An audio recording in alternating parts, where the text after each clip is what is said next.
Hi, I'm Julie Maynard, and my animal is the little brown bat.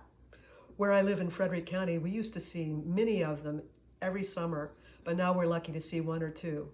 I miss them, the way they zip back and forth over our yard, chasing down tiny bugs, their wings a blur in the dark.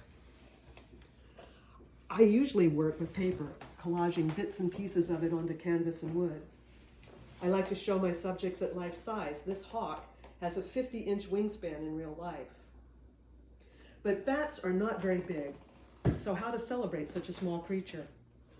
I decided the best way would be to present a group of bats, particularly when I learned that a group of bats is called a cauldron. That word conjures up the witches in Macbeth, the three weird sisters gathered around their big kettle chanting, "Double, double, toil and trouble, fire burn and cauldron bubble." The thing about bats is their quickness. They can change direction on a dime. I wanted to suggest that by suspending them on flexible rods so they seem to dance a bit above the street. On bright days, I hope the sun will flash off their aluminum bodies and draw your eye upward. I cut thin aluminum shapes on a scroll saw with the metal safely sandwiched between layers of plywood. Maybe you'll be able to see some detail on each little shape overhead. Bat skin is stretched so tightly over their wings that you can see the shape of their bones. I am emphasizing that with an overlay that shows the skeletal wings. The metal nuts that attach each shape to its rod double as the bat's eyes. The bones and bodies are cut from Baltic birch plywood, each painted a different color and then silvered with spray paint. Sorry, but not a single one of my little brown bats is actually brown. You have to use your imagination when looking at art. You may be seeing my cauldron by daylight, so I've asked the bats to carry a poem that takes us back to their nighttime world.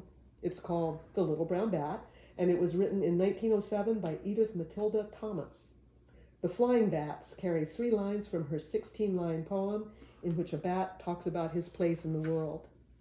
Quoth the little brown bat, "The night has its noon as well as its day, and I'm friends with the moon.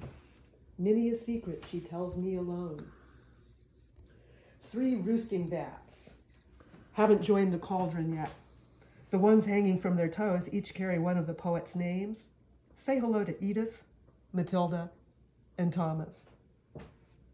Bats in America are threatened by climate change, by habitat loss, and by a fungus that clogs up their noses while they're trying to overwinter. Putting up bat boxes can help them find shelter, but you can also help them by planting native flowers and trees because native plants provide homes for the many, many bugs that bats like to snack on. I hope that fortunes rise for our little brown bats and that once again our skies are filled with their zipping shapes. Now you see them, now you don't. Each bat powered by its own hoard of secrets. As Thomas's bat tells us, let other folks rise if they will with the lark and be early and bright. I am early and dark.